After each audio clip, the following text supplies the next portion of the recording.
नमस्कार मेरे साथियों, फिर से बहुत बहुत स्वागत है हमारे YouTube चैनल अजय एजुकेशन में।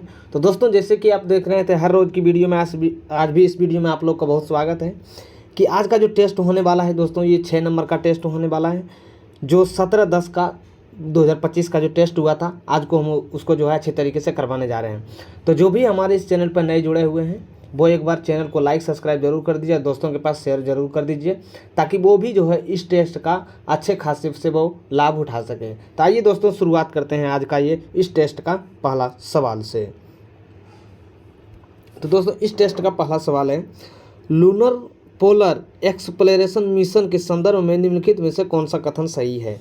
तो दोस्तों, यह जो है जापान में संयुक्त राष्ट्र मिशन के लिए जो है या भविष्य के लिए जांच किया जाएगा, इसके लिए था, ना कि जाक्सा के लिए। तो इसका सही जो आंसर हो जाएंगे ये ऑप्शन सी हो जाएंगे, यानी कि ओनली फॉर एक, इसका आंसर सही हो जाएगा।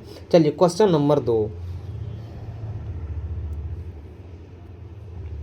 क्वेश्चन नंबर 2 है, सूची 1 और सूची 2 को मिलाना है। देखिए मानस, मानस जो कहाँ है, ये असम में है। तो 1 का 4 देखिए किस में है, 1 का 4 जो है ऑप्शन बी और सी में है। ना तो ए आंसर होगा ना तो डी आंसर होगा, ओनली फॉर बी और सी में से कोई होगा। अब देखिए सिमलीपाल, सिमलीपाल कहाँ है, तो उड़ीसा में है। तो बी का 3 देखिए किस में है, बी का 3, यानी कि ऑप्शन सी जो है इस प्रश्न का सही आंसर हो जाएगा। चलिए क्वेश्चन नंबर 3। क्वेश्चन नंबर 3 है, अप्रैल 2025 में पुणे में आयोजित डस्ट लीग का 6ठा संस्करण किन देशों के बीच में आयोजन किया जाएगा। तो ये दोस्तों किया जाएगा भारत और उज्बेकिस्तान के बीच। किसके बीच किया जाएगा, भारत और उज्बेकिस्तान के बीच किया जाएगा, यानी कि ऑप्शन बी जो है इस प्रश्न का सही आंसर हो जाएगा। चलिए क्वेश्चन नंबर 4, मार्च 2025 में भारत द्वारा शुरू किए गए मिशन ऑपरेशन ब्रह्मा का क्या था। तो दोस्तों ऑपरेशन ब्रह्मा था जो भूकंप के बाद म्यांमार को राहत पहुंचाना था, यही था ब्रह्मा का मुख्य उद्देश्य, यही था। चलिए क्वेश्चन नंबर 5। क्वेश्चन नंबर 5 है, कौन नकदी फसलों से संबंधित है। तो दोस्तों नकदी फसलों से संबंधित जो भी है ये है, पहले पे आलू हो जाएंगे, उसके बाद जो हो जाएंगे गन्ना हो जाएंगे, क्योंकि आलू को ज़्यादा दिन तक नहीं रख सकते हैं, गन्ना को भी ज़्यादा दिन नहीं रख सकते हैं। उसके बाद कपास हो जाएंगे, कपास को भी ज़्यादा दिन नहीं रख सकते हैं। तो इसका सही आंसर हो जाएंगे 1, 3 और 4, यानी कि ऑप्शन सी। चलिए क्वेश्चन नंबर 6, यानी राज्य है और कोयला क्षेत्र है, यानी कि कौन सा एक सही सुमेलित नहीं है। तो दोस्तों ये देखिए मध्य प्रदेश, मध्य प्रदेश जो है यह सिंगरौली में है, ना कि सिंगरेनी में। सिंगरेनी जो है आंध्र प्रदेश में है, यानी कि एपी में, यानी आंध्र प्रदेश में है। जबकि महाराष्ट्र में जो है, सॉरी मध्य प्रदेश में सिंगरेली है। क्या है, सिंगरौली। तो इसका सही आंसर ऑप्शन ए हो जाएगा। चलिए क्वेश्चन नंबर 7। क्वेश्चन नंबर 7 है, वृक्ष क्षेत्र इनमें से कौन सा एक सही सुमेलित नहीं है। देखिए सागौन, सागौन जो होता है यह भारतीय प्रायद्वीप के पश्चिमी भाग में होता है, बिल्कुल सही बात है। सुंदरी, सुंदरी जो सुंदरबन के डेल्टाओं में होता है, बिल्कुल सही बात है। ये जो है सुंदरी जो सुंदरबन के डेल्टाओं में होता है। उसके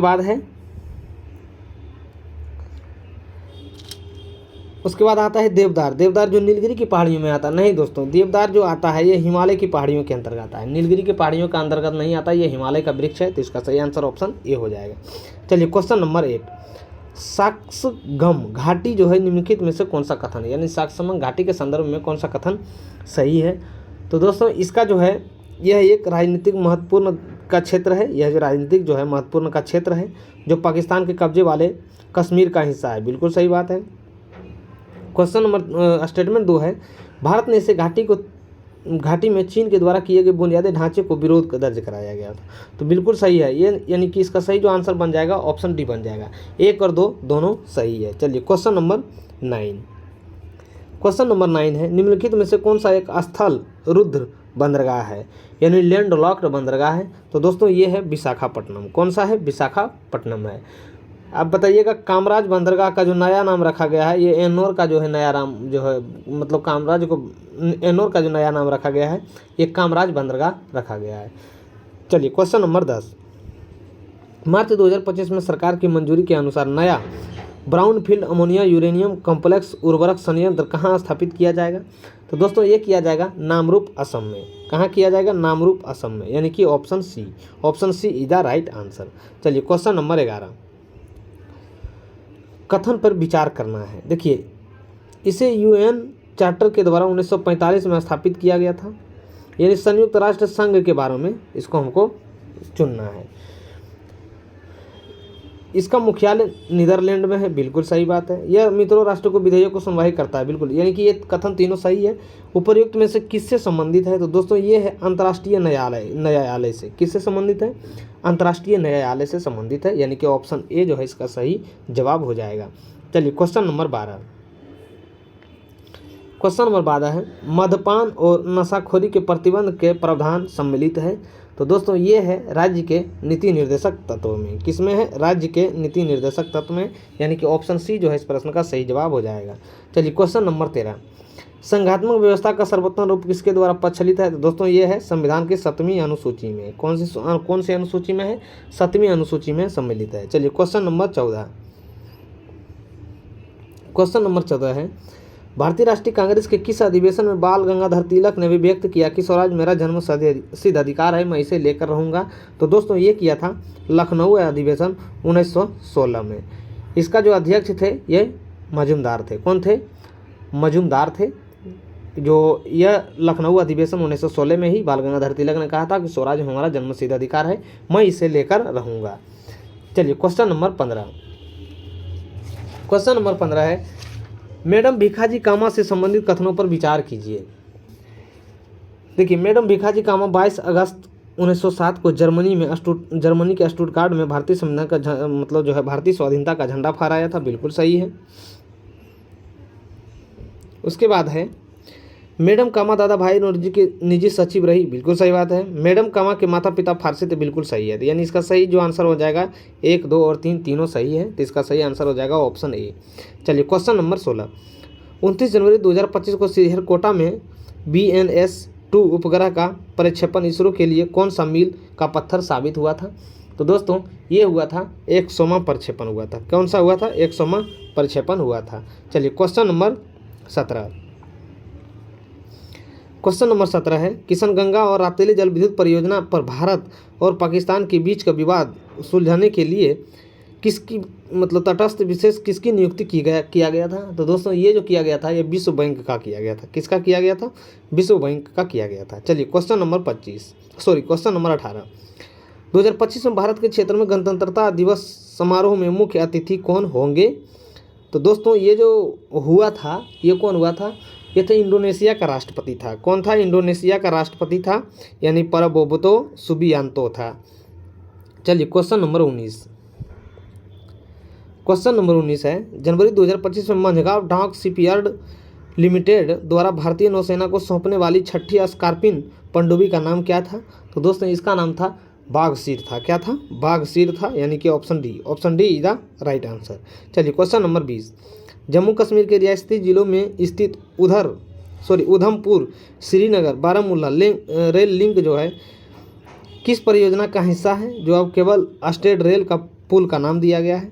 तो दोस्तों ये कौन सा है? तो ये अंजी खड्डा ब्रिज है। कौन सा है? अंजी खड़ ब्रिज है, यानी कि ऑप्शन ए। ऑप्शन ए जो है इस प्रश्न का सही जवाब हो जाएगा। चलिए क्वेश्चन नंबर 16। क्वेश्चन नंबर 16 है आर्य समाज की स्थापना 1875 ईस्वी में हुआ था। दोस्तों बिल्कुल आर्य समाज की स्थापना 1875 ईस्वी में हुआ था। उसके बाद है अल हिलाल को मौलाना अब्दुल कलाम आज़ाद ने प्रकाशित किया था, बिल्कुल सही बात है। उसके बाद है लाला लाजपत राय द पीपुल्स समाचार पत्र से संबंधित नहीं थे। दोस्तों ये गलत है, ये संबंधित थे। उसके बाद है कलकत्ता में प्रसिद्ध प्रेसिडेंसी कॉलेज यानी कि पूर्व हिंदू कॉलेज की स्थापना राजा राम मोहन राय के द्वारा किया गया था। दोस्तों बिल्कुल सही है, ये किया गया था। तो 1, 2 और 4 हो जाएंगे, यानी कि ऑप्शन सी जो है इस प्रश्न का सही आंसर हो जाएगा। चलिए क्वेश्चन नंबर 22। क्वेश्चन नंबर 22 है भारत छोड़ो आंदोलन की एक मुख्य विशेषता कौन सी है? तो दोस्तों भारत में जो मुख्य आंदोलन की विशेषता थी यह थी भारत के विभिन्न भागों में समानांतर सरकार के उदाहरण के रूप में चिन्हित था। तो इसका सही आंसर जो हो जाएगा ऑप्शन डी हो जाएगा। चलिए क्वेश्चन नंबर 23। क्वेश्चन नंबर 23 है ब्रिटिश इंडिया एसोसिएशन की स्थापना कौन किया था? तो राधाकांत देव किया था। तो 1 का 3 देखिए किसमें है? 1 का 3 इसमें भी, बी में भी है और सी में भी है। तो यानी कि जो है तो ये ऑप्शन ए और डी जो है हमारा नहीं हो सकता है, सिर्फ बी और सी में से कोई एक होगा। उसके बाद जो सर्वेंट ऑफ इंडिया सोसाइटी का जो लेखक था ये गोपाल कृष्ण गोखले था। अब देखिए डी का किस में 1 है, तो डी का 1 यानी कि ऑप्शन बी में जो है दिया हुआ है हमारा सही आंसर। तो सही जवाब जो है ऑप्शन बी हो जाएगा। चलिए क्वेश्चन नंबर 24, माधव राष्ट्रीय उद्यान जिसे मार्च 2025 में टाइगर रिजर्व घोषित किया गया मध्य प्रदेश के किस जिले में स्थित है? तो दोस्तों मध्य प्रदेश के ये शिवपुरी जिले में है। कौन सा जिले में है? शिवपुरी जिले में है। चलिए क्वेश्चन नंबर 22 से 27 फरवरी 2025 तक दिल्ली में आयोजित 10वें अंतर्राष्ट्रीय नृत्य एवं संगीत महोत्सव का विषय क्या था? तो दोस्तों ये था वसुदेव कुटुंबकम था। क्या था? वसुदेव कुटुंबकम था। चलिए क्वेश्चन नंबर 26, यमुना नदी के निम्नलिखित सहायक नदियों पर विचार कीजिए। पश्चिम से पूर्व की ओर क्रम में कौन से बहती है? तो दोस्तों सबसे पहले चंबल बहती है। कौन सी बहती है? चंबल बहती है। तो ऑप्शन ए में जो है सबसे पहले 4 ही दिया हुआ है, यानी कि ऑप्शन ए जो है हमारा इस प्रश्न का सही जवाब हो जाएगा। चलिए क्वेश्चन नंबर 27,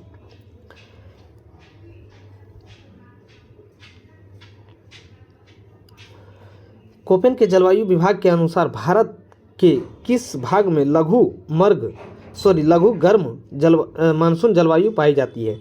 यानी कि भारत जलवायु के विभाजन के अनुसार जो है भारत के किस भाग में लघु गर्म मानसून जलवायु पाई जाती है? तो दोस्तों ये पाई जाती है दक्षिण पश्चिम घाट में। किस में पाई जाती है? दक्षिणी पश्चिमी घाट में पाई जाती है।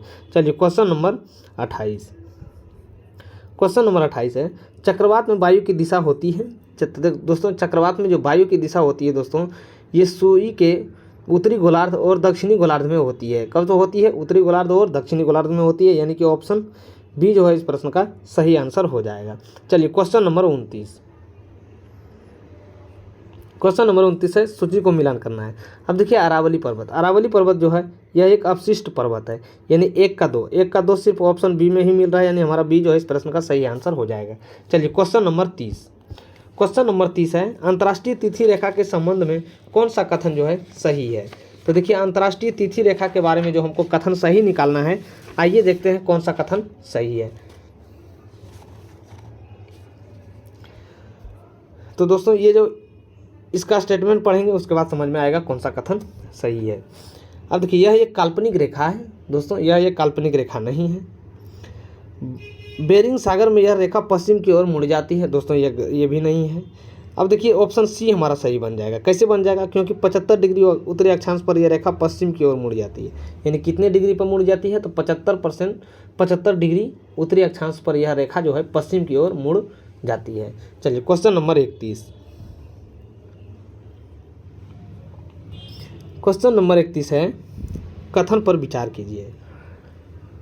आइए कथन पर विचार करते हैं। कोई भी नागरिक 25 साल हो या उससे अधिक हो राज्यसभा का सदस्य बन सकता है? तो दोस्तों कोई भी नागरिक नहीं बन सकता है, क्योंकि वही जो विधान परिषद का जो सदस्य हो सकता है वही जो है 25 साल और उससे अधिक हो तो वह राज्यसभा का सदस्य बन सकता है। चलिए क्वेश्चन नंबर 2 है, राज्यसभा में जो है 238 से अधिक निर्वाचित सदस्य नहीं हो सकते हैं। बिल्कुल दोस्तों 238 से जो है अधिक निर्वाचित सदस्य नहीं हो सकते हैं। उसके बाद है राज्यसभा का अस्थायी सदन होता है जिसमें 1/3 बहुमत जो हर साल में होता है। दोस्तों 1/3 नहीं, 1/3 जो नहीं होता है, 1/2 होता है, यानी कि 1/4 1/2 भाग जो है हर साल सेनावृत हो जाते हैं। उसके बाद है राज्यसभा का कार्यकाल 6 वर्षों का होता है। दोस्तों बिल्कुल सही बात है। तो इसका आंसर जो हो जाएंगे कौन सा हो जाएंगे? 2 और 4 हो जाएंगे सिर्फ। Option b is the right answer. चलिए क्वेश्चन नंबर 32, क्वेश्चन नंबर 32 है, उच्चतम न्यायालय के न्यायाधीश के रूप में नियुक्त होने के लिए निम्नलिखित में से कौन सा मापदंड सही है उच्चतम न्यायालय के लिए? तो दोस्तों उच्चतम न्यायालय के जो है कौन सा सही नहीं है? तो दोस्तों ऑप्शन सी सही नहीं है, क्योंकि यह 5 वर्ष पूरा नहीं कर चुका होता है, यानी कि 10 साल लगता है, 10 वर्ष किसी महाधिवक्ता के पद पर हो तभी वह उच्चतम न्यायालय के न्यायाधीश बन सकता है। चलिए क्वेश्चन नंबर 33, धन विधेयक के संबंध में कौन सा कथनों पर विचार कीजिए। तो दोस्तों देखिए यह जो है राष्ट्रपति की अनुमति के बिना जो है विधेयक को संसद में प्रस्तुत नहीं किया जा सकता, बिल्कुल सही बात है।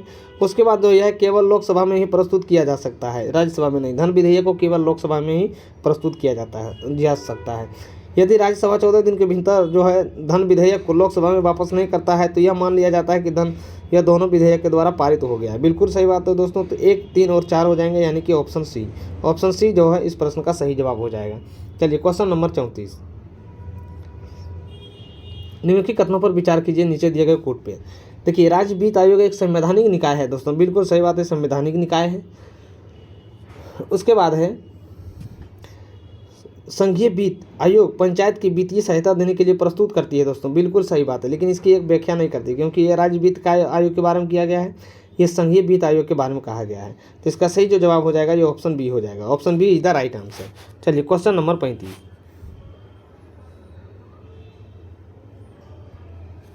क्वेश्चन नंबर 35 है, भारत बांग्लादेश के संबंधों में प्रमुख चुनौतियों के संबंध में निम्नलिखित में से कौन सा कथन सही है। तो दोस्तों इसका जो कौन सा कथन जो है सही है, देखिए रोहिंग्या शरणार्थियों की समस्या थी दोस्तों, ये बिल्कुल सही है, रोहिंग्या समस्याओं की अथी थी। उसके बाद है तस्करी और अवैध प्रसाधन था, बिल्कुल दोस्तों यही सही था। सिंधु जल का विवाद था, नहीं दोस्तों, सिंधु जल का विवाद बांग्लादेश के साथ नहीं है।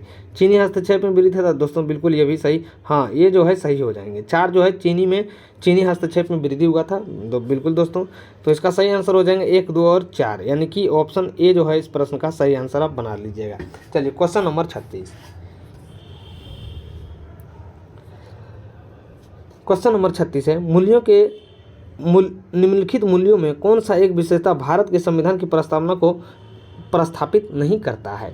तो दोस्तों ये नहीं करता है आर्थिक और सामाजिक समानता, यानी कि ऑप्शन डी। चलिए क्वेश्चन नंबर 37, मध्य प्रदेश के वैश्विक निवेशक शिखर सम्मेलन 2025 में 24 से 25 फरवरी को किस शहर में आयोजित किया गया था। तो दोस्तों ये किया गया था भोपाल में। कहाँ पे किया गया था? भोपाल में किया गया था। चलिए क्वेश्चन नंबर 38, भारत के मुख्य आर्थिक सलाहकार कौन है जिसका कार्यकाल 2027 तक बढ़ा दिया गया है। तो दोस्तों ये है कौन? बी अनंतम नागेश्वरम है। कौन है? नागेश्वरन, यानी बी अनंत नागेश्वरन है। चलिए क्वेश्चन नंबर 39, पीएम मोदी फरवरी 2025 में पेरिस में फ्रांसीस राष्ट्रपति एमैनुअल मैक्रों को साथ किस कार्यक्रम की अध्यक्षता की गई है। तो दोस्तों ये किया गया था एआई कार्यवाही शिखर सम्मेलन के लिए, यानी कि ऑप्शन बी। चलिए क्वेश्चन नंबर 40, क्वेश्चन नंबर 40 है, राष्ट्रपति डोनाल्ड ट्रंप ने फरवरी 2025 में संयुक्त राज्य अमेरिका के किस अंतर्राष्ट्रीय संगठन से बाहर निकलने की घोषणा किया गया है। तो दोस्तों ये किया गया है विश्व WHO से, यानी कि विश्व स्वास्थ्य संगठन से। चलिए क्वेश्चन नंबर 41, 1 फरवरी 2025 को मुंबई बोर्ड के वार्षिक समारोह में BCCI के लाइफ टाइम अचीवमेंट पुरस्कार किसे सम्मानित किया गया है। तो दोस्तों ये जो किया गया है ये सचिन तेंदुलकर को किया गया है। किसको? सचिन तेंदुलकर को किया गया है। चलिए क्वेश्चन नंबर 42, क्वेश्चन नंबर 42 है, आर्थिक सर्वेक्षण 2025 के अनुसार वित्तीय वर्ष 2025 के लिए भारत का वास्तविक GDP का अनुमानित दर क्या था। तो दोस्तों ये था 6.4 था। कितना था? 6.4 था। चलिए question number 38, question number 43, question number 43 का देखिए, क्वेश्चन नंबर 43 है, 28 जनवरी 2025 को देहरादून में पीएम मोदी के द्वारा उद्घाटन किए गए 38वें राष्ट्रीय खेल का विषय क्या था। तो दोस्तों ये था, कौन था? ग्रीन गेम्स था। तो देख लेते हैं कौन सा ऑप्शन में है। तो दोस्तों ये ऑप्शन है ऑप्शन सी में, यानी कि ग्रीन्स गेम्स था, यानी कि ऑप्शन सी।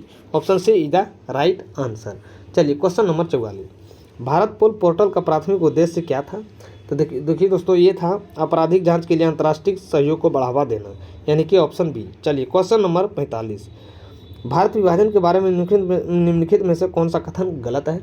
तो दोस्तों ये कथन डी इसलिए गलत है कि विभाजन का आयोजन यह बात शामिल थी कि दोनों देशों के बीच आबादियों की अदला बदली होगी। ये क्वेश्चन जो दोस्तों ये गलत था। चलिए क्वेश्चन नंबर 46, क्वेश्चन नंबर 46 है, पादप के किस भाग के द्वारा प्रकाश संश्लेषण हेतु वायु में कार्बन डाइऑक्साइड ली जाती है। तो दोस्तों ये ली जाती है रंध्र के द्वारा। किसके द्वारा? रंध्र के द्वारा लिया जाता है। चलिए क्वेश्चन नंबर 47, भारत के राष्ट्रपति के विषय में निम्नलिखित कथनों पर ध्यान से पढ़िए। देखिए, भारत का राष्ट्रपति उपराष्ट्रपति को संबंधित त्यागपत्र अपना दे सकता है, बिल्कुल सही बात है दोस्तों। भारत का राष्ट्रपति त्यागपत्र की सूचना प्रधानमंत्री को देता है, बिल्कुल दोस्तों ये गलत है। तो इसका सही जो आंसर हो जाएंगे सिर्फ ऑप्शन ए हो जाएंगे। Option A is the right answer. चलिए क्वेश्चन नंबर 48,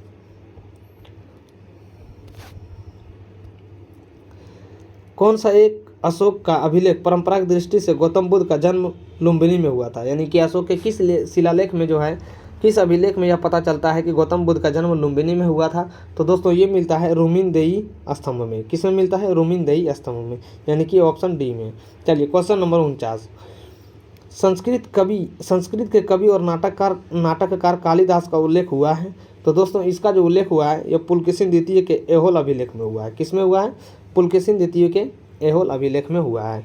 चलिए क्वेश्चन नंबर 15 यानी कि क्वेश्चन नंबर 50, किस ब्लॉक के तत्व को संक्रमण तत्व कहा जाता है? तो दोस्तों ये डी ब्लॉक को कहा जाता है। किस ब्लॉक को कहा जाता है? डी ब्लॉक को संक्रमण तत्व कहा जाता है। चलिए क्वेश्चन नंबर 51, क्वेश्चन नंबर 51 है, टीपू सुल्तान और कर्नवालिस के बीच 1792 ईस्वी में श्रीरंगपट्टनम की संधि किसके तहत हुआ था? तो ये दोस्तों हुआ था, टीपू सुल्तान ने आधा राज्य अंग्रेजों को देना पड़ा, बिल्कुल सही बात है। टीपू के 3 करोड़ रुपये की युद्ध क्षति के रूप में देना पड़ा, बिल्कुल ये भी सही है। उसके बाद है, ब्रिटिश रेजिडेंट को श्रीरंगपट्टनम को स्थापित करना पड़ा, दोस्तों ये गलत है। उसके बाद है, अपने 2 बेटों को बंधक के रूप में अंग्रेजों के पास रखना पड़ा, स्वीकार करना पड़ा, दोस्तों बिल्कुल सही बात है। तो इसका सही आंसर हो जाएंगे 1, 2 और 4। आइए देखते हैं कौन सा ऑप्शन में है। तो दोस्तों ऑप्शन सी में दिया हुआ है 1, 2 और 4, यानी कि option c. Option c is the right answer. चलिए क्वेश्चन नंबर 52, महात्मा गांधी द्वारा आरंभ किया गया एक साप्ताहिक पत्रिका हरिजन का प्रथम अंक 11 फरवरी 1933 को निम्न में से किस शहरों में मतलब जो प्रकाशित हुआ था? तो दोस्तों ये हुआ था पूना में हुआ था। कहाँ पे हुआ था? पूना में हुआ था, यानी कि ऑप्शन सी। चलिए क्वेश्चन नंबर 53, क्वेश्चन नंबर 53 है, कांग्रेस के एक अधिवेशन में एक गवर्नर ने भाग लिया, उक्त गवर्नरों का अधिवेशन स्थल निम्नलिखित में से कौन सा था? तो दोस्तों तो ये जो हो जाएंगे लॉर्ड वेलिंगटन हो जाएंगे। लॉर्ड वेलिंगटन जो है बम्बई 1915 में भाग लिया था। चलिए क्वेश्चन नंबर, इसकी अध्यक्षता जो किया था सत्येंद्र प्रसाद सिन्हा किया था। इसकी अध्यक्षता जो किया था, कांग्रेस की अध्यक्षता 1915 में जो बम्बई में हुआ था, उसकी अध्यक्षता जो किया गया था ये सत्येंद्र प्रसाद सिन्हा के द्वारा किया गया था। चलिए क्वेश्चन नंबर 54, किस व्यक्ति ने सर्वप्रथम स्वराज शब्द के प्रयोग के लिए हिंदी राष्ट्रभाषा को राष्ट्रभाषा माना था? तो दोस्तों ये माना था स्वामी दयानंद ने। किसने माना था? स्वामी दयानंद ने माना था। इसने जो है 1875 ईस्वी में जो है आर्य समाज की स्थापना किया था। चलिए क्वेश्चन नंबर 55, बंगाल के शासक मुर्शिद कुली खां जफर खां एवं अंग्रेजी ईस्ट इंडिया कंपनी के बीच विवाद का सर्वमुख कारण क्या था? तो दोस्तों ये था कि मुगल बादशाह फर्रुखसियार के द्वारा 1777 में फरमान जारी कि मुर्शिद कुली खां जफर खां एवं ब्रिटिश कंपनियों के द्वारा अलग का व्याख्यान करना। तो इसका सही आंसर ऑप्शन ए हो जाएगा। चलिए क्वेश्चन नंबर 56, क्वेश्चन नंबर 56 है, दक्कन ट्रेप के संबंध में कौन सा कथन सही है? तो दोस्तों इसकी रचना जो है दरारी उद्भव से हुआ था, यही कथन असत्य है। चलिए क्वेश्चन नंबर 57, क्वेश्चन नंबर 57 है, निम्नलिखित उच्चावच आकृतियों का पश्चिम से पूर्व की ओर बढ़ते क्रम को बताइए। तो दोस्तों सबसे पहले जाएंगे तो ये महादेव की पठार आ जाएंगे, यानी कि ऑप्शन सी और जो है बी हमारा नहीं हो सकता है सही। ऑप्शन जब भी होगा तो ए और या तो डी होगा।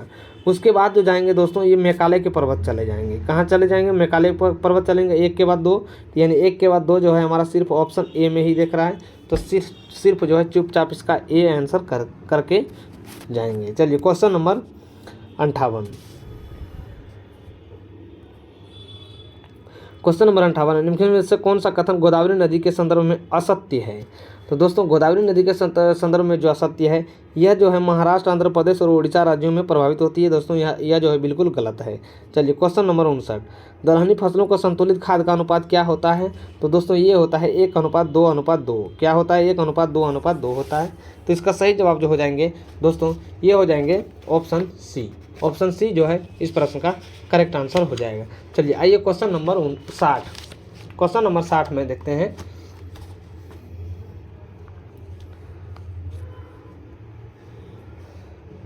क्वेश्चन नंबर 60 है, ये इकोनॉमिक्स का सवाल है। आइए इसको भी करते हैं। तत्समष्टि अर्थशास्त्र के अंतर्गत किन किन मुद्दों को सम्मिलित किया जाता है दोस्तों? तो ये जो है सभी को किया जाता है। किसको किसको किया जाता है? सभी को किया जाता है, यानी कि 1 2 3 4 को किया जाता है। मौद्रिक नीति को भी किया जाता है, राजकोषीय नीति को भी किया जाता है, मुद्रास्फीति एवं अस्फीति को भी किया जाता है, सरकारी बजट को भी किया जाता है। तो इसका सही आंसर ऑप्शन डी हो जाएगा। चलिए क्वेश्चन नंबर 61, भारत में पूंजी निर्माण के आंकड़े में कौन एकत्रित करता है? तो दोस्तों ये जो एकत्रित करता है, कौन एकत्रित करता है? तो भारत का रिजर्व बैंक और केंद्रीय सांख्यिकी संगठन के द्वारा करता है, यानी कि ऑप्शन ए जो है इस प्रश्न का करेक्ट आंसर हो जाएगा। चलिए क्वेश्चन नंबर 62, भारत सरकार ने नीति आयोग जो आर्थिक नीति निर्धारण का चिंतक समूह में है, इसे NIT का मतलब नीति का जो है पूर्ण नाम क्या है? NITI का जो है पूर्ण नाम क्या है, यानी नीति का पूर्ण नाम क्या है? तो दोस्तों इसका सही नाम है national institution for transforming India, यानी कि राष्ट्रीय भारत परिवर्तन संस्था, यानी कि option b is the right answer. चलिए क्वेश्चन नंबर 63, कौन सा जो है सही सुमेलित नहीं है? अब देखिए ऑपरेशन फ्लड 1987 में आया था, बिल्कुल दोस्तों सही है। राष्ट्रीय साक्षरता मिशन 1988 में आया था, बिल्कुल सही बात है। सर्व शिक्षा अभियान 2001 में आया था, बिल्कुल सही बात है। देखिए साक्षर भारत मिशन जो है ये कब आया था दोस्तों? ये 2009 में आया था। कब आया था? 2009 में आया था। तो इसका सही जो आंसर हो जाएगा ऑप्शन डी हो जाएगा, यही जो है गलत है। चलिए क्वेश्चन नंबर 64, पौधे व जंतुओं में कार्बोहाइड्रेट का संचयन किस रूप में होता है? तो दोस्तों ये होता है केवल स्टार्च एवं ग्लाइकोजेन के रूप में होता है। क्या होता है? केवल स्टार्च एवं ग्लाइकोजेन के रूप में होता है। चलिए क्वेश्चन नंबर 65, वह लक्षण जिन पर 5 जगत वर्गीकरण आधारित था। तो दोस्तों 5 जगतकरण जो वर्गीकरण आधारित था यह था कोशिका झिल्ली, केंद्रक झिल्ली और प्रजनन की विधि। चलिए क्वेश्चन नंबर 65 का जो सही आंसर हो जाएगा ऑप्शन डी हो जाएगा। चलिए क्वेश्चन नंबर 66, क्वेश्चन नंबर 66 है, ब्रिक्स के रूप में ज्ञात देशों के एक समूह के संदर्भ में निम्नलिखित से विचार कीजिए। देखिए ब्रिक्स का पहला शिखर सम्मेलन रियो डी जेनेरियो में हुआ था। दोस्तों बिल्कुल जो है ये गलत बात है, ये जो है रियो डी जेनेरियो में नहीं हुआ था। ब्रिक्स का 13वें शिखर सम्मेलन जोहान्सबर्ग अर्जेंटीना ये सब में जो है देश शामिल करने का निर्णय लिया गया है। तो दोस्तों ये सही है, तो इसका सही जो आंसर हो जाएंगे ऑप्शन बी हो जाएंगे। चलिए क्वेश्चन नंबर 67, क्वेश्चन नंबर 67 है, मुद्रास्फीति की शून्य दर उस वर्ष मानी जाती है जब वर्ष में प्रत्येक सप्ताह में मुद्रास्फीति की दर शून्य रहे। तो इसका सही आंसर ऑप्शन ए हो जाएगा। चलिए क्वेश्चन नंबर 68, क्वेश्चन नंबर 68 है, भारत सरकार के बजट के कुल घाटे में किस घाटे का सबसे अधिक योगदान रहता है? तो दोस्तों ये रहता है राजकोषीय घाटा का। क्या रहता है? राजकोषीय घाटा का। चलिए क्वेश्चन नंबर 69, क्वेश्चन नंबर 69 है, सेवा कर के संदर्भ में निम्नलिखित में से कौन सा विचार है? तो दोस्तों सेवा कर जो है यह एक अप्रत्यक्ष कर है। तो इसका सही जो आंसर होने वाला है ये कौन कौन हो सकता है दोस्तों? एक जिसमें भी है वो नहीं होगा, ना तो सी होगा ना तो ए होगा। दोस्तों देख लेते हैं डी या तो कोई 2 होगा। यह 1994 से 95 की अवधि के लिए लागू किया गया था दोस्तों। हाँ ये जो किया गया था, तो इसका सही आंसर जो हो जाएंगे ये हो जाएंगे ऑप्शन बी, केवल 2 और 3 सही है। चलिए क्वेश्चन नंबर 70, निम्नलिखित युग्मों में से सही सुमेलित नहीं है। तो देखिए सही सुमेलित कौन नहीं है? तो देखिए तारोपर जो है तारापोर समिति जो थे यह वार्षिक वित्तीय विवरण से है। किससे है? वार्षिक वित्तीय विवरण से है। तो इसका सही आंसर जो हो जाएंगे ऑप्शन डी हो जाएंगे। चलिए क्वेश्चन नंबर 71, क्वेश्चन नंबर 71 है, यंत्र है उपयोग है मतलब कौन सा जो है कथन सही नहीं है? तो दोस्तों देखिए एक्टिनोमीटर जो विद्युत ऊर्जा को संचित करने वाला यंत्र है दोस्तों, ये बिल्कुल गलत बात है। अब देखिए साइक्लोट्रॉन यह जो आवेशित कणों को त्वरित करने वाला यंत्र है दोस्तों, बिल्कुल ये सही है। उसके बाद है एक्यूमुलेटर, वायु की शक्ति और गति मापने के लिए नहीं दोस्तों, ये एनीमोमीटर होता है। तो इसका सही आंसर हो जाएंगे कौन कौन गलत है दोस्तों? बी गलत है, यानी कि 1 और 3 जो है गलत है, बाकी बात 2 सही है। चलिए क्वेश्चन नंबर 72, क्वेश्चन नंबर 72 है, लोटनिक स्थैतिक और सर्पी घर्षण के कारण बलों को घटते क्रम में व्यवस्थित कीजिए। तो दोस्तों सबसे पहले हो जाएंगे अस्थेतिक, क्या हो जाएंगे, अस्थेतिक हो जाएंगे, उसके बाद सर्पी हो जाएंगे, उसके बाद लोटनिक हो जाएंगे, यानी कि ऑप्शन सी जो है इस प्रश्न का सही जवाब हो जाएगा। चलिए क्वेश्चन नंबर 73, निम्नलिखित में से कौन सा कथन पराश्रव्य तरंगों के लिए सत्य है। तो दोस्तों पराश्रव्य तरंगों के लिए सत्य है, ये सभी सुन सकते हैं। यह तरंगों की आवृत्ति अधिक और तरंगधरी कम होती है, बिल्कुल दोस्तों। इनका तरंगधरी उपयोग सोनार में प्रयोग किया था, बिल्कुल दोस्तों। बंदर, चमगादड़ कुछ प्रजातियां हैं जो सबसे पहले सुन लेती है, तो इसका सही आंसर ऑप्शन डी हो जाएगा। चलिए क्वेश्चन नंबर 74, क्वेश्चन नंबर 74 है, मरीजों के पेट के अंदर परीक्षण करने हेतु डॉक्टरों के द्वारा प्रयोग किया गया एंडोस्कोप निम्नलिखित में से किस सिद्धांत पर कार्य करता है। तो दोस्तों एंडोस्कोप जो करता है यह पूर्ण आंतरिक परावर्तन के सिद्धांत पर कार्य करता है। आइए देखते हैं कौन सा ऑप्शन में है। तो दोस्तों इसका सही जो आंसर हो जाएगा ये हो जाएगा पूर्ण आंतरिक परावर्तन। क्या हो जाएगा, पूर्ण आंतरिक परावर्तन, यानी कि ऑप्शन बी जो है इस प्रश्न का सही आंसर हो जाएगा। चलिए क्वेश्चन नंबर 75, क्वेश्चन नंबर 75, सूची 1 और सूची 2 को मिलाना है। सूची 1 और सूची 2 को मिलाना है। अब देखिए बासिंग सोडा को जो कहा जाता है सोडियम कार्बोनेट कहा जाता है, यानी 1 का 4 जो है यहाँ पे मिल जाएगा सोडियम कार्बोनेट। उसके बाद जो है हाइपो जो होता है या सोडियम थायोसल्फेट को कहा जाता है। क्या कहा जाता है, सोडियम थायोसल्फेट को कहा जाता है। तब देखिए डी का किस में, ऑप्शन 3 में दिख रहा है, देखिए ऑप्शन बी में दिख रहा है। डी का जो है 3 हो जाएगा, 1 का 4 हो जाएगा, यानी कि ऑप्शन बी। चलिए क्वेश्चन नंबर 76, कौन सा कथन जो है सही नहीं है, यानी कि कौन सा कथन गलत है। देखिए किसी कोशिका के केंद्र कोशिका विभाजन प्रजनन का हिस्सा नहीं लेता है। दोस्तों ये बिल्कुल गलत है। किसी भी कोशिका का केंद्र कोशिकीय विभाजन प्रजनन में हिस्सा लेता है, जबकि इसमें कहा गया कि नहीं लेता है, यह लेता है। तो इसका सही आंसर ऑप्शन बी हो जाएगा। चलिए कृत्रिम हीरा के नाम से प्रसिद्ध है, कृत्रिम हीरा के नाम से जो है प्रसिद्ध है, यह सिलिकॉन कार्बाइड है। क्या है, सिलिकॉन कार्बाइड है। चलिए क्वेश्चन नंबर 78, पादप जीवों में होने वाले निम्नलिखित घटना को कौन सा सही क्रम है। देखिए पादप जीवों में सबसे पहले बीजों का अंकुरण होता है, यानी कि 3, या तो बी और डी जो है हमारा आंसर नहीं होगा। जब भी हो सकता है ए हो सकता है या तो सी हो सकता है। पहले देखिए बीजों का अंकुरण होगा, उसके बाद जो हो जाएंगे अंकुर निकलेंगे। क्या निकलेंगे, 3 के बाद 4 देखिए किस में है, 3 के बाद 5, यानी कि ऑप्शन ए में हमारा दिया हुआ है। ऑप्शन ए जो है इस प्रश्न का सही आंसर हो जाएगा। चलिए क्वेश्चन नंबर 79 है, सही कथन को चुनिए। हेलोजन में सबसे अधिक क्रियाशील फ्लोरीन होता है, बिल्कुल सही दोस्तों। वायुमंडल में सर्वाधिक मात्रा में पाई जाने वाली गैस आखिर ये आर्गन गैस है, बिल्कुल सही बात है। रेडन का उपयोग कैंसर उपचार के लिए किया जाता है, बिल्कुल सही बात। इसका सही आंसर जो हो जाएगा ऑप्शन डी हो जाएंगे, option D is the right answer. चलिए क्वेश्चन नंबर 80 है, आर्थिक समृद्धि के संदर्भ में निम्नलिखित में से कौन सा कथन सही है। देखिए भारत अर्थव्यवस्था का एक अल्प विकसित अर्थव्यवस्था है दोस्तों, ये बिल्कुल दोस्तों सही बात है, अल्प विकसित अर्थव्यवस्था है। भारत अर्थव्यवस्था एक मिश्रित व्यवस्था है दोस्तों, बिल्कुल सही बात है। जेकिंस ने अर्थव्यवस्था को जनक माना जाता है, बिल्कुल दोस्तों इसको नहीं माना जाता। इसका सही आंसर जो हो जाएंगे ऑप्शन ए हो जाएंगे, यानी कि 1 और 2। चलिए क्वेश्चन नंबर 81, अनेक शब्दों के बदले एक शब्द चुनना है, यानी कौन सा कथन गलत है। जीतने की इच्छा जो होता है ये जिज्ञासा होता है, जबकि जीविसा नहीं होता है। ऑप्शन ए ही जो है इसका गलत है। चलिए क्वेश्चन नंबर 82, क्वेश्चन नंबर 82 है, सूची 1 और सूची 2 को मिलाना है। देखिए कार्बन की जो आयु गणना किया जाता है ये तो दोस्तों जीवाश्म के आयु से प्राप्त करने के लिए किया जाता है। किसके लिए किया जाता है, 1 का जो हो जाएंगे 4 हो जाएंगे।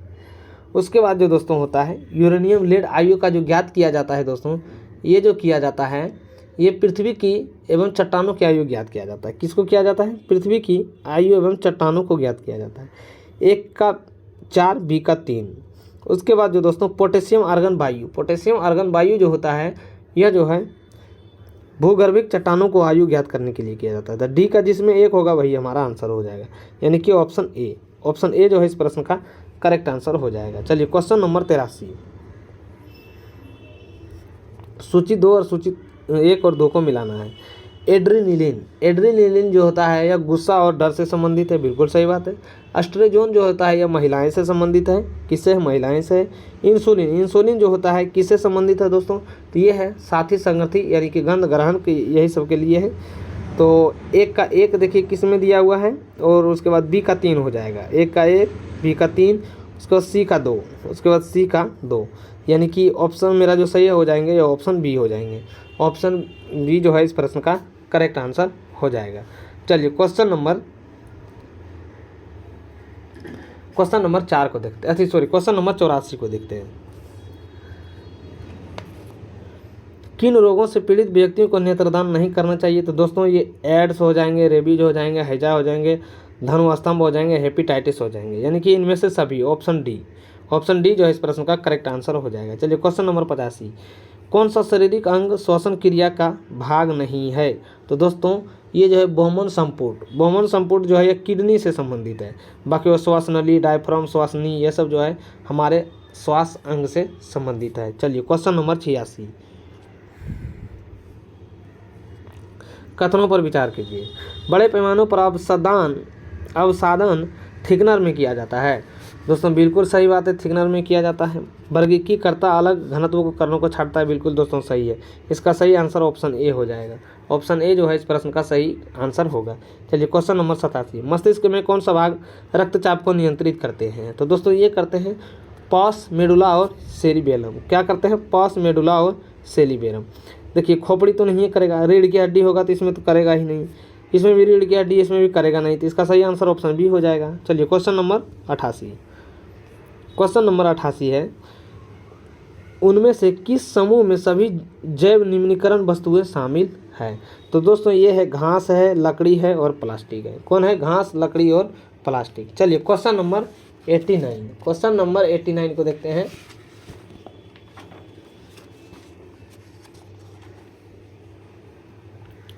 क्वेश्चन नंबर 89, क्वेश्चन नंबर 89 है, स्वतंत्र भारत के सर्वोच्च न्यायालय के मुख्य न्यायाधीश का सबसे लंबा कार्यकाल किसका रहा? तो दोस्तों ये रहा था वाई बी चंद्रचूड़ को। किसको रहा है? वाई बी चंद्रचूड़ को रहा है। चलिए क्वेश्चन नंबर 90, हराबल शब्द निम्नलिखित में से किस वाक्य के लिए प्रयोग होता है? तो दोस्तों ये होता है सोना का वह भाग जो सबसे आगे रहता है, सेना का वह भाग जो सबसे आगे रहता है, यानी कि ऑप्शन ए। चलिए क्वेश्चन नंबर 91, क्वेश्चन नंबर 91 है, वाक्यांश तथा उसके लिए प्रयुक्त शब्द के लिए कौन सा सुमेलित नहीं है? देखिए ऑप्शन बी जो है, देखिए यह जानने की इच्छा जो रखता है, यह जिज्ञासा रखता है, जबकि बुद्धिमान नहीं रखता है। तो इसका सही आंसर जो हो जाएंगे ऑप्शन ए हो जाएंगे, ऑप्शन बी हो जाएंगे। चलिए क्वेश्चन नंबर 92, क्वेश्चन नंबर 92 कथन और कारण को दिया हुआ है, तो इसको सही करेंगे। तो दोस्तों इसका सही आप आंसर चुपचाप लगा लीजिए, ऑप्शन सी होगा। आप वीडियो को रोक कर इसको आप आंसर बढ़िया से पढ़ के एक बार कर लीजिएगा। चलिए क्वेश्चन नंबर 93 को देखते हैं। क्वेश्चन नंबर 93 है, निम्नलिखित में से कौन सा कथन सही नहीं है? तो दोस्तों कथन ये सही नहीं है, ये क्वेश्चन रिपीटेड है, यानी कि कोशिका विभाजन के संदर्भ में कोशिका विभाजन का हिस्सा नहीं लेता है। दोस्तों नहीं, बिल्कुल लेता है। इसका सही आंसर ऑप्शन बी हो जाएगा। ये जो है रिपीट क्वेश्चन है। चलिए क्वेश्चन नंबर 94, मनुष्य की थाइमस ग्रंथि कहाँ पाई जाती है? तो दोस्तों मनुष्य में जो थाइमस ग्रंथि पाई जाती है दोस्तों, ये छाती में पाई जाती है। कहाँ पाई जाती है? छाती में पाई जाती है। चलिए पीवीसी क्या है? तो पीवीसी दोस्तों यह एक थर्मोप्लास्टिक पदार्थ है। क्या है? थर्मोप्लास्टिक पदार्थ है। चलिए क्वेश्चन नंबर 96, क्वेश्चन नंबर 96 का मैथ का सवाल है। तो इसका जो सही आंसर हो जाएंगे मेरे दोस्त, ये ऑप्शन बी हो जाएंगे। क्या हो जाएंगे? ऑप्शन बी हो जाएंगे। चलिए क्वेश्चन नंबर 97, कौन सी ऊर्जा पृथ्वी पर सूर्य और चंद्रमा के गुरुत्वाकर्षण के खिंचाव से होता है? तो दोस्तों ये कौन सा होता है? ये होता है ज्वारीय ऊर्जा। कौन सी ऊर्जा होता है? ज्वारीय ऊर्जा होता है। चलिए क्वेश्चन नंबर 98, कृत्रिम बुद्धिमत्ता मशीन के लिए लर्निंग का उपयोग किसके लिए किया जाता है? तो दोस्तों ये किया जाता है कंप्यूटर के स्पष्ट प्रोग्राम के लिए। किसके लिए? कंप्यूटर के स्पष्ट क्रम से प्रोग्राम के लिए, बिना समस्याओं को हल करने में सक्षम हो। चलिए क्वेश्चन नंबर 99, क्वेश्चन नंबर 99 है, डैश को एक कृत्रिम बुद्धिमत्ता का एजेंट माना जाता है। तो दोस्तों किसको माना जाता है? तो उपर्युक्त में से सभी को माना जाता है। लक्ष्य आधारित एआई एजेंट को माना जाता है, सिंपल रिफ्लेक्स एआई को माना जाता है, लर्निंग एजेंट एआई को माना जाता है। चलिए क्वेश्चन नंबर 100 का जो सही आंसर हो जाएगा ये ऑप्शन ए हो जाएगा। तो दोस्तों ये था जो हमारे डेली का डेली जो टेस्ट चलता है मंडे टू फ्राइडे, ये ज्ञान बिंदु का, ये दरोगा लेवल का टेस्ट है। तो जो भी इस वीडियो को देख रहे हैं एक बार अच्छे तरीके से देख लीजिएगा, क्योंकि ये फ्री में बैच नहीं मिलता है।